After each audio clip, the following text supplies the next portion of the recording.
రాబోయే MPTC ZPTC ఎన్నికల్లో BRS party జెండా ఎగరవేస్తామని ఆ పార్టీ సీనియర్ నాయకులు మధుసూదన్ రెడ్డి తెలిపారు. సిద్దిపేట జిల్లా చిన్నకోడూరు మండల కేంద్రంలో నిర్వహించిన మీడియా సమావేశంలో మాట్లాడిన ఆయన అమలు కాని హామీలు ఇచ్చి అధికారంలోకి వచ్చిన కాంగ్రెస్ ప్రభుత్వం 6 గ్యారంటీలను అమలు చేయాలని డిమాండ్ చేశారు. ప్రభుత్వం ఒక్క పథకం కూడా పూర్తి స్థాయిలో అమలు చేయడం లేదని వాపోయారు. రైతుల పట్ల ప్రభుత్వానికి చిత్తశుద్ధి లేదని, ఉంటే వెంటనే రైతుల ఖాతాల్లో రైతు భరోసా పథకం నిధులు జమ చేయాలని డిమాండ్ చేశారు. నా పేరు మధుసూదన్ రెడ్డి. మా సారు ఇప్పుడు హరీష్ రావు సార్ గారు ఏ ఆపతున్నా ముందుండి నేనున్నా అని ప్రజల్లోకి తీసుకుపోయే పరిస్థితిలో ఉన్నాం.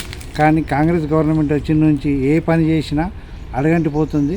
కాబట్టి వెంటనే రైతులకు కూడా సబ్సిడీ అవి వేయాల్సింది కోరుకుంటున్నాం.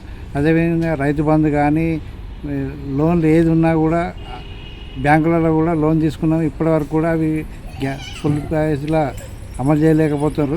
6 గ్యారంటీలను 6 కూడా గ్యారంటీలు అమలు చేస్తలేరు. కాబట్టి వెంటనే కాంగ్రెస్ గవర్నమెంట్ తక్షణమే 6 గ్యారంటీలను అమలు చేయాలి.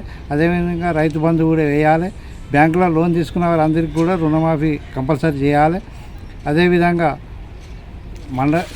సిద్దిపేట జిల్లాలో ఎక్కడైనా మళ్ళీ రేపు రాబోయే తరంలో కాంగ్రెస్ గవర్నమెంట్ను బొందబెట్టి టీఆర్ఎస్ గవర్నమెంట్నే జెడ్పీటీసీ ఎంపీటీసీ ఎన్నికల్లో గెలిపించుకుంటారని తెలియజేస్తున్నాం.